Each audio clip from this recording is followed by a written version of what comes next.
first seeing Nightmare on Elm Street was as a pretty young kid, so it really just traumatized me like it probably would anybody else. I thought that it was just like, I'd never seen anything like that before. I'd never seen imagery like that in a movie before. I'd never seen a villain that also talked and was so charismatic like that in like this weird like black comedy way. Although the humor in the first one is different than the humor in the later movies. I think what people know Freddy's humor for is like the later stuff, and it's really unique in the first movie.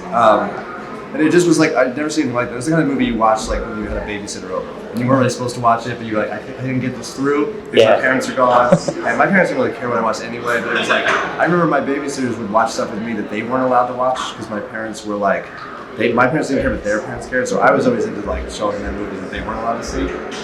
And so that was my, like, just like anyone else, I was scared of Nightmare on Elm Street. I was scared of Freddy Krueger. Maybe scared to go to sleep. But then as a filmmaker, like much later in life, and rewatching the movie when I was like, I don't know, my 20s or something, the movie had a really profound effect on me as like a filmmaker because the cinema of that movie is incredible. It's a very odd, surreal movie. It has so many iconic images in it, whether it's Johnny Depp being hauled into a bed and bloodstream, whether it's the tongue coming out of the phone, the hand coming out of the glove coming into the bathtub. All these things or the gimbal flipping the room upside down and doing it practically. Yeah. The girl screaming on the ceiling. I mean, there's easier ways to do some of that stuff, or actually it's not that there's easier ways. There's just less inventive things to do in movies, which if you look at most other horror movies, they're not as amazing as that.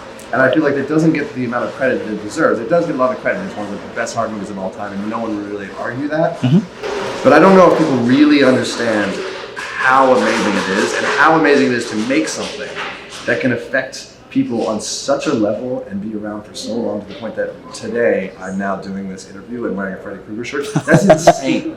Like, that's insane to make something that would resonate like that. And it seems impossible. It seems like something that, like, I don't know how you do that. And it's the kind of thing that only one person is able to do, and that's Wes Craven.